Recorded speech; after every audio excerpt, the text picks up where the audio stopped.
أمصواذ أسديك دفان مار الأحداث ذي جيت نوم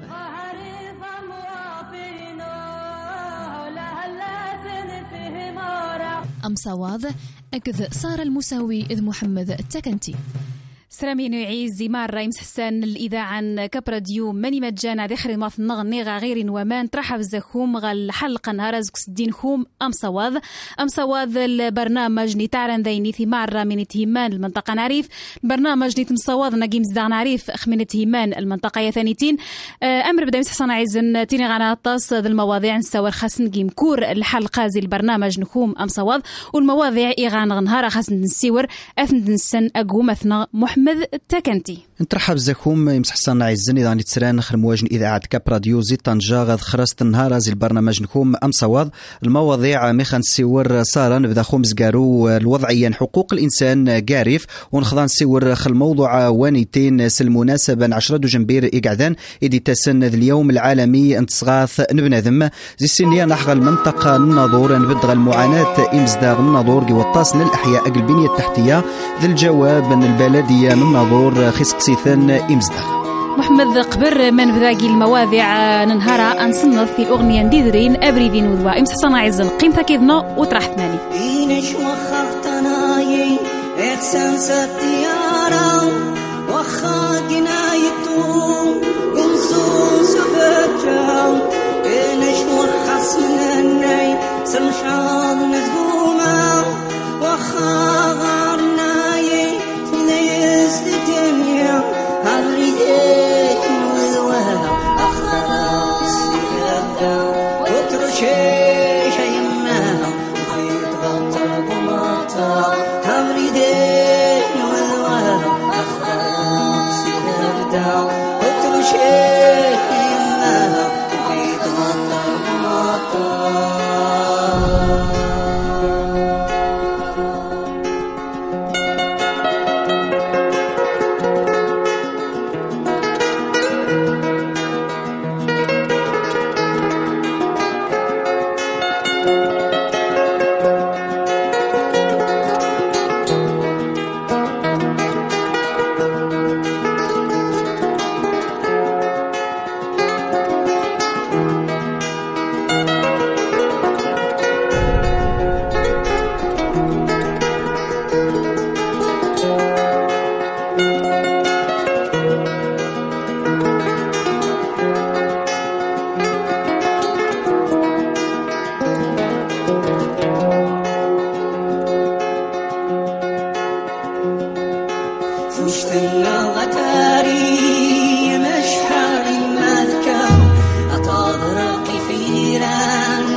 صواذ.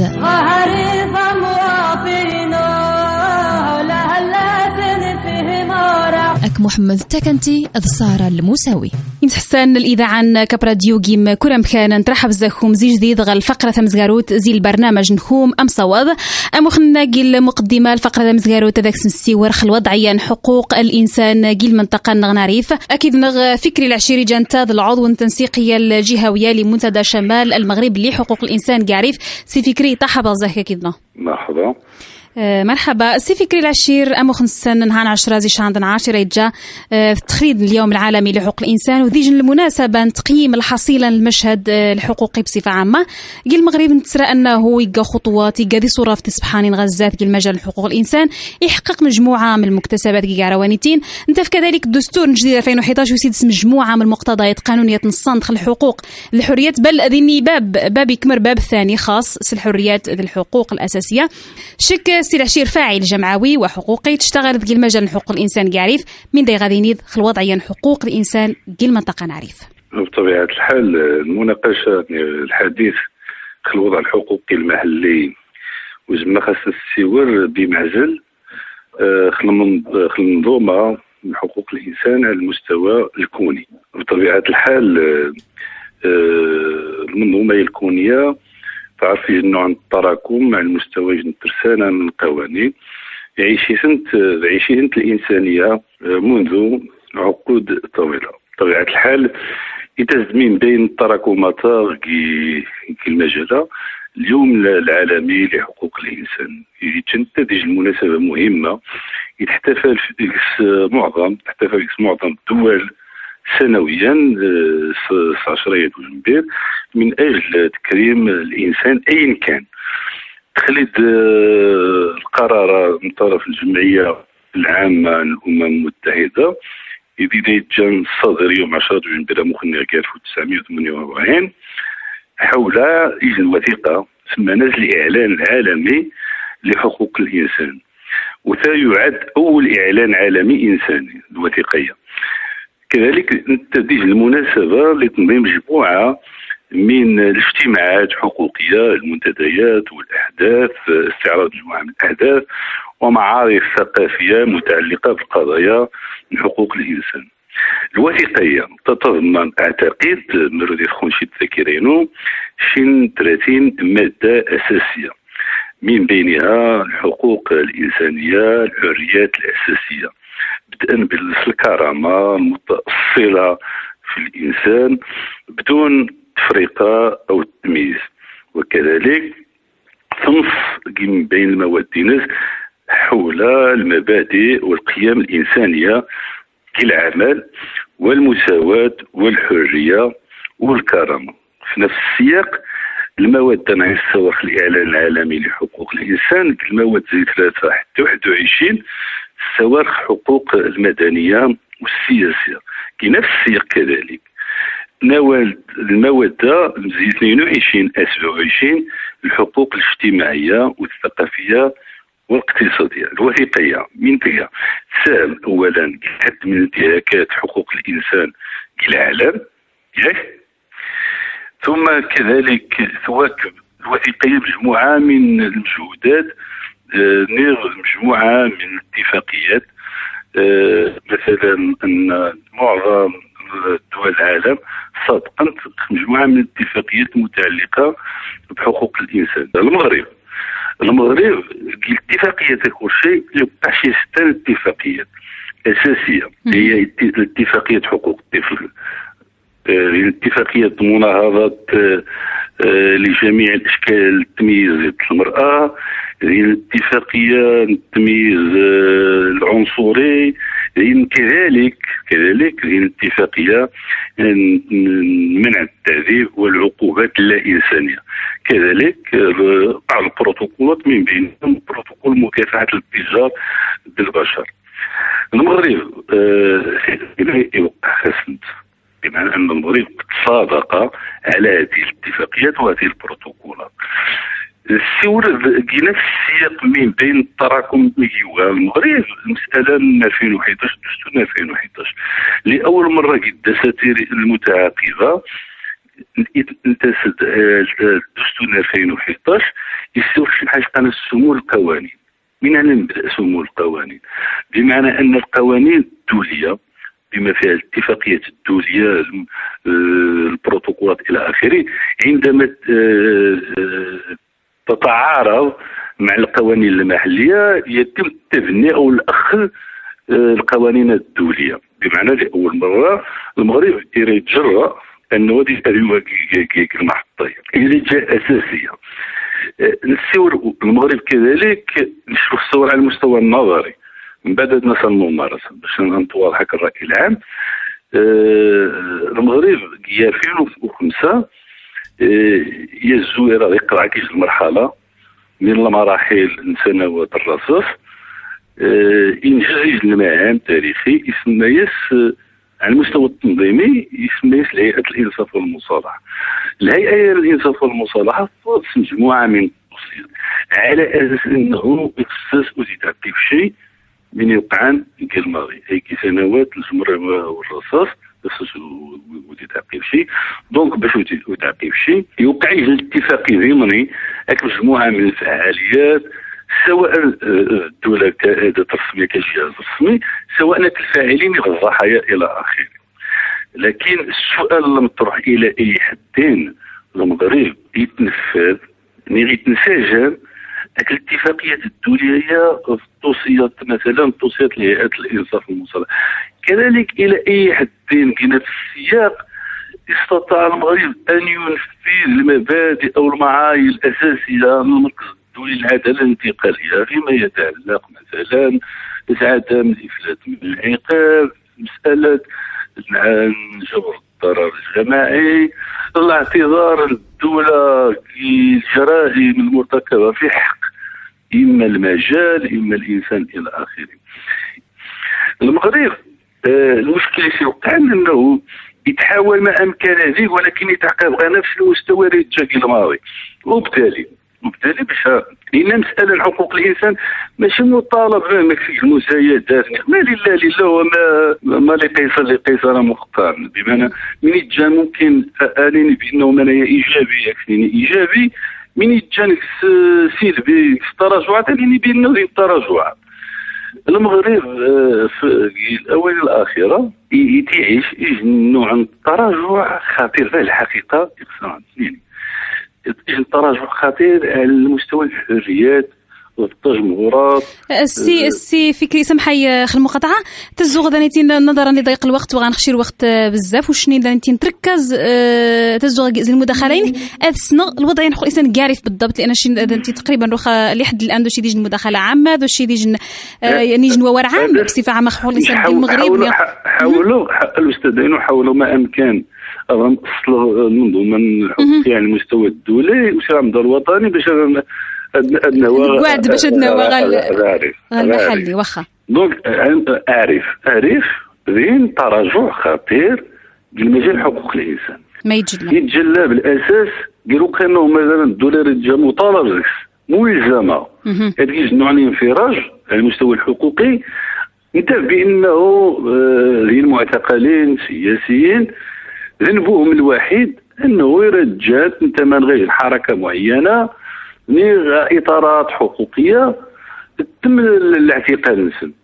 انا نظن بانه ذنبهم الوحيد انه يرد طلب الذي يعيشن كيجن وطني يتسع للجميع، الزون هذه يعيشن في الكرامانزان راس مطالب رجال اجتماعيه توحكم اقصى عقوبات 5 سنين اقدام معتقل سياسي. منايا فكري غير وقت ميجي نتسرى زال وزير العدل انه شنو غنروح حتى شي معتقل سياسي ديال المغرب، لانه جهات رسميه من حقها غاتيني من دخس، ولكن واقع شيء اخر انه ما يتساوى مثلا دين تقارير المنظمه الدوليه هما تقارير نامينيتي منظمه العفو الدوليه الى اخره. صحيح تشندي الصوره شويه واخل وضعيا حقوق الانسان ديال المغرب بصفه عامه بطبيعه الحال، لان الواقع ديال المغرب انه ماشي تقيم يسالتيني ماني الصالون بان المغرب يعيش نوع من الافراج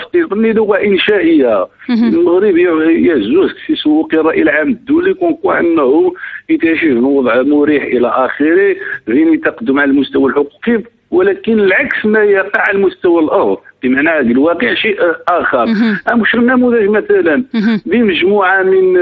التجمهرات يتم منع سنت من طرف السلطات المحليه من حقوق الانسان. الجمعيه كمرغيش النقطه الجمعيه المغربيه لحقوق الانسان تتعرض للمضايقات من عن زي القاعة زي حق السن الفضاءات العموميه. من كانت المبررات اذا سنتي يعني السلطات خل عن الانشطه ياثينا؟ هو الغريب انه المبرر انه الوضع الامني كانه في حاله الطوارئ وقد هو التراجع المستمر، لان المغرب يقرأ بانه يتعيش الوعي انه الاستقرار الاجتماعي الامني، في المقابل مثلا تقدر الاشعار على اساس الندوه لا تشكل تهديد داخل الامن الغذائي وداخل الامن الاجتماعي وداخل الامن الدوله. يتوقع المنع بمعنى حتى قوه التبرير المحاججين يدفع الدوله بشخص مثلا الجهاز المحلي الى اخره، يعني ساذج مرصتين البليد الى حد ما، يعني يشكك مصداقيه الدوله في التعاطي مع الشعارات في اطار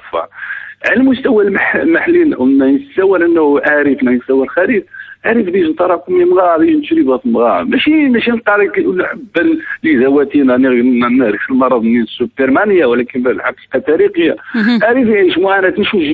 شي ولاني يتعجبون هذه الصغوي شو تعجبها صح يعني باش نتصور نحب الحريه نقص الحريه بالحقيقه نهزو نعيش نشين في الكرامه نلقى الوطن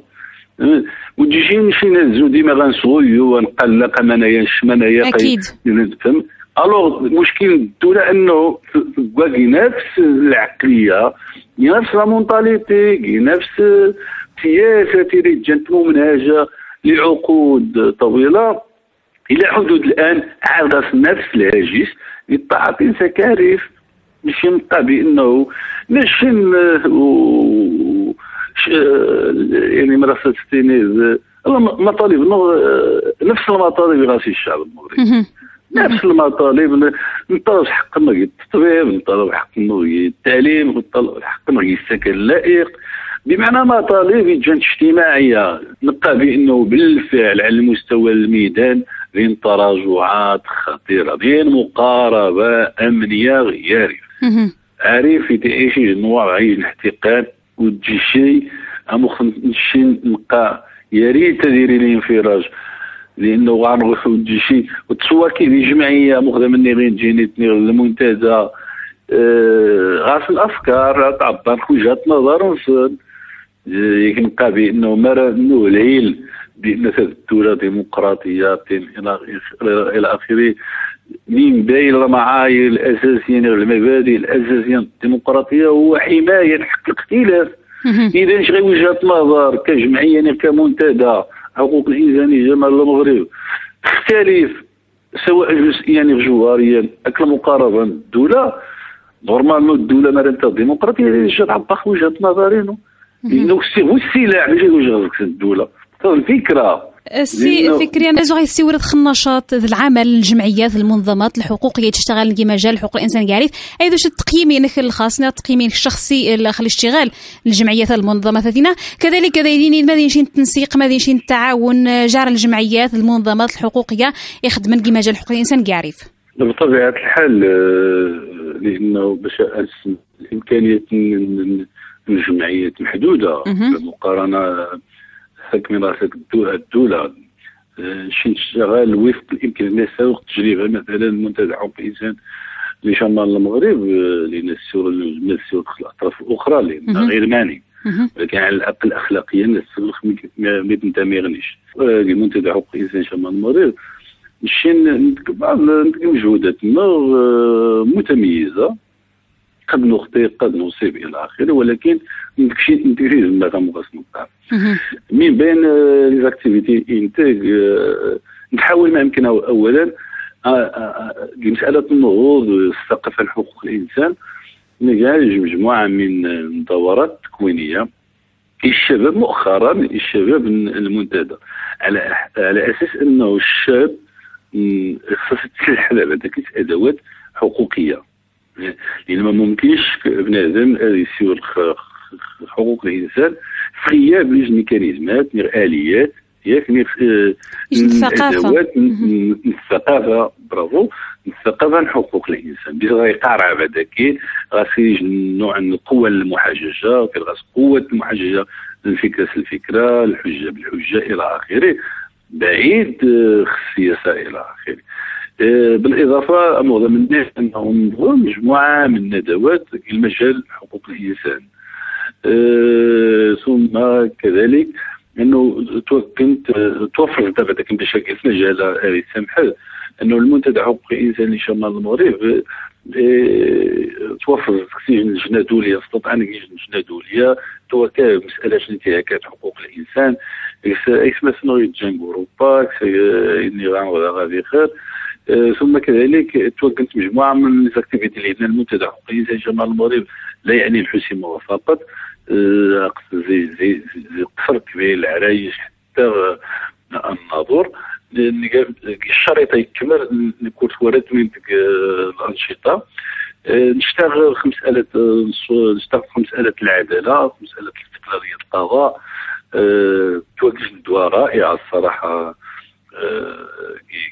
تازا توجد سجن الوقفه السجن تازا. توكلت مجموعه من اللقاءات الشبابيه في مجال حقوق الانسان كي الشاول كي تطوان الى اخره بمعنى انه باش تصحى من يخصي السجده بالتقرير الادبي بمعنى ديال المساهمات ديال التراكمات شي مقبل لنا بعد كاين المنتدى حقوق الانسان شمال المغرب هذاك المنتدى هذاك المؤتمر العام ديال يعني 2015 غالبا هذه شهر 4 شهر 5 ذي الملتقيات أوروبية نكوغاسون نراك مع وكيل المجال على مستوى التنسيق نشين نوع العلاقة تبح دراسة النظامية تصحاب الجمعية المغربية لحقوق الإنسان على المستوى المحلي نواجه مجموعة من الخطوات المهمة ملفات كبرى نشتغل خاسد الاتصال بشكل دائم ودوري باجتماعات توكلت المنتدى الجمعيه المغربيه جميع القضايا الحقوقيه المتعلقه بعد الحسيمه تشتغل سنين الاطارات بالتنسيق بطبيعه الحال لنجد انسجام رائع كذلك تفوت بلاغات مشتركه لين غنرى بعدا كاين بالمناسبه هي 10 دجنبير اليوم العالمي غنوقفه مشتركه ديال بلاغ مشترك مع السبت 25 ديال المقر الجمعيه المغربيه لحقوق الانسان بمعنى انه غنقول شي العقد ديال لاقي خصك المقر المنتدى نغتين بمعنى غير نوع المرسين ديال نوع التفاهم تلقائي موضوعي كذلك زي المنتدى الجمعيه. فرصه تاريخيه انه الوقفه جرامه مشتركه الى اخره. بالاضافه مهمه انه الجمعيه تشتغل المنتدى حقوق الانسان شمال المغرب ذي مرة عقد راينا ناس الصفحه ناس ديال تقارير سنويه حول مسالات حقوق الانسان كيعرف رزو غاسقسي غاسي فكري الشيء الذي يجيني بان تقم يعني ورشات تقم ندوات تقم انشطه تحسيسيه النهوض الثقافه عن حقوق الانسان كعريف من خلال انشطه من خلال الاحتكاك نكون اشتغالكم كي المجال وانتين مدي غادي واش ذين شين الوعي واش تفهم ان يمزدا نعرف غاس نشين الوعي الثقافه عن حقوق الانسان واش وعيني جانس نسري ثاني غلا المشكل ماشي مطرح يعرف وحس طبعا ولكن فقط ما غاستوى خريف السي فكري لان البرنامج جاي تتم سعريف مزيف متفق كذا لانه باش تسخنوا ثقافه حقوق الانسان غير الوعي الحقوقي ماشي الجمعيه وحدث من المهام التاريخيه اتي بمعنى حقوق الانسان نورمالمون في التربيه يزداد واخا تجي شي خاصه السي فكري ولكن اكيد غاس المسؤوليه كيما انا يعني قد باغم فيش الوعي الحقوقي يجي هذا الاسره نورمالمون الدوله وزاره التربيه الوطنيه التعليم الى اخره خصها تواجه المجال خصها توكري عندها توخرق النوادي من حقوق الانسان تربي التلميذ ثقافه حقوق الانسان مغرمنا الاسره نعيت بانه حاموش مزيان يتفق بانه يتوحر مزيان حقينس زي ووار ماشي اختلاف يطبق شي نوع من الثقافه نو تيري شي الثقافيه وتطاشي المقاربه الحقوقيه على كل حال واش موجود لنا كلشي نسبي كذلك واش نستطيع اني مثلا كمنتدى حقوق الانسان انافع اني يوجد رافعه مساله من حقوق الانسان قال بانه بالفعل وقع في بانه غامي نزو ولكن على الاقل نستطيع عمليا ان نقطع مجموعه من الشباب لان المنتدى حقوق الانسان على المستوى الهيكلي غامي الدوائر غامي دائره تسمى دائره الشباب. دائره الشباب دوريا تجتمع تكوين مستمره. اخر تكوين مثلا منير روخا الاستاذ اينو استفد زقس ما يفوق 150 شاب وشابه استفدوا من الدوره التكوينيه كي الشاول. ولكن واش الوعي اللي نازوش من حقوق الانسان اكيد عاد يخص عمل وذا مختصر انجلد بانه منايا ما ممكنش اغاني ريج نوع من الوعي الحقوقي ديال المنطقه بدون مجهود نسيقي جان الاطارات الحقوقيه. اذا مالا نوع كي مخصصا المناشده ممكن فوق داخل المنتدى المناشده غير المنتدى حقوق الانسان جمال المغرب المناشده الجمعيه المغربيه حقوق الانسان على اساس انه هو كعمل تنسيقي مشترك كمساله التربيه والنهوض ثقافه حقوق الانسان. سي فكري للاسف رحت شويه تزحم انا دغيا لان المداخله يمكن نطول شويه ان موتيغيج نقيت نكاروت نزاك غنختم يعني نقاشنا منتدى شمال المغربي لحقوق الانسان راهي شاكر انت قيل المنتدى العالمي لحقوق الانسان يتنظم مؤخرا قيل مدينه مراكش من خلال المشاركه نكون قيل المنتدى يوانيتين من داي غادي ندير واش دين شين الاضافه انا ما تاعنا الاضافه اللي ممكن اتفيعنو تيد المنتدى يوانيتين يتنظم قيل مراكش قيل عن حقوق الانسان من يعنو لا مثلا القيمه المضافه من غمينيانو المنتدى العالمي نسيور واش يريد جا الاختيار المقاطعه اختيار صائب غير الاختيار المشاركه يريد جا اختيار صائب في كلتا الحالتين سواء اني قاطعا سواء اني شاكن كلش غاس تقديرات وبالتالي كل اختيار يحترم وفق المنهجيه التحليليه في الاشياء كلش مخي يفهم كلش مخي التقديرات وبالتالي بناء على التقديرات اللي يكسي كل الطرف يكسي القرارين الاختيارين يمثل المشاركه من عدمها. اوكي اذا الشين ومي نفكا من داخل جهاز المجلس التنسيق الجهه وين يكسي قرار على اساس انه انشاك لان السؤال اللي راه يتقطع النقاش السؤال المركزي اللي يتقطع النقاش من تاعنا القيمه المضافه للمقاطعه للمنتدى العالمي بمعنى انه المنتدى العالمي يتوج ولكن شي نقاطع ومن بعد واش الموقف صحيح بالنسبه للشين الدوله الجهاز الرسمي غادي صار في الشعارات المقاعد الفارغه نو اذا القوه المحاججه هو الحضور ذهني بمعنى انه يعني ولاتني مستريتني ما شوش خصني ما تقصد يعني خص التنظيم شوش ماذا الفرق الموقف لا قاسون الخوك وغام شويه زودا اصلا الفكريه لانه مهمه باش نسيور الى اي حد استطاع المنتدى يستنجح المتقيم العالمي المشاركه بناء على الشروط لانه المنتدى حقوق الانسان صار معتقلين سياسيين المحطية تحضر مجموعة من الحقوقيين بغض النظر وهي كيفاش نتفق ولا كيفاش نختلف على الأقل نتحرجوا إلى دي منظمة أمنيستي حضاريني حتى على مستوى الجمعيات أمريكا اللاتينية إلى آخره. نحضر نشينا بعدا كاين المنتدى نحضر نيجا اثنين الوقفات احتجاجية حول الاعتقال السياسي.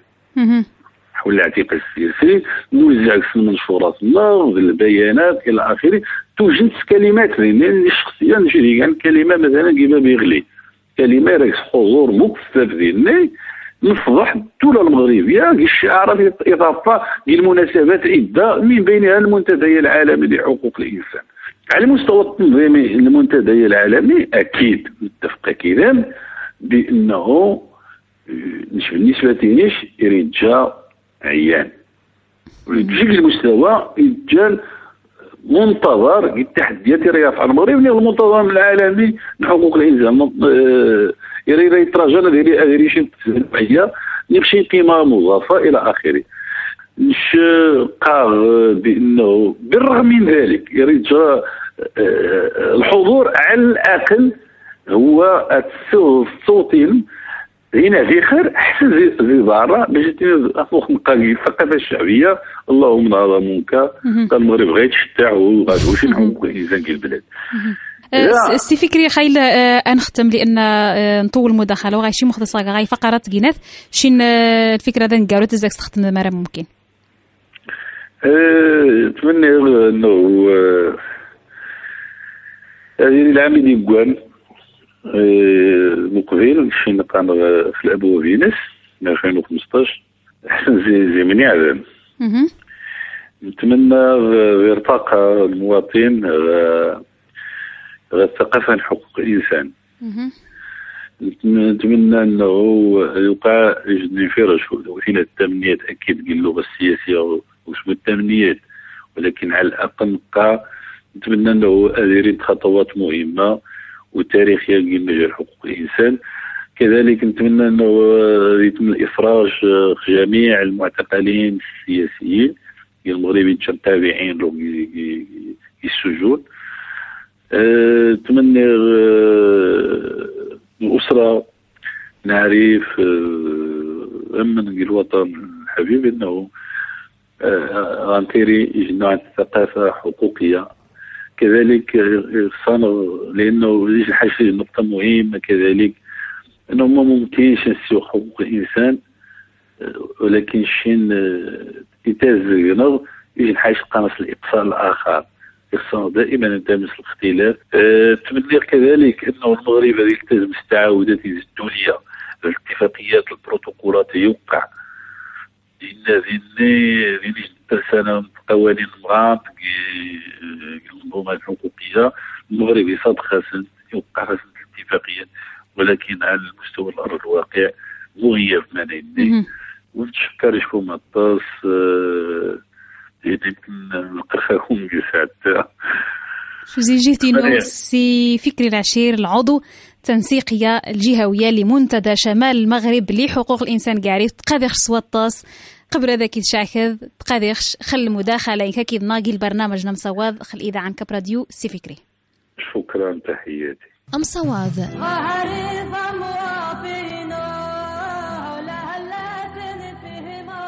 أك محمد تكنتي أذ صار الموسوي.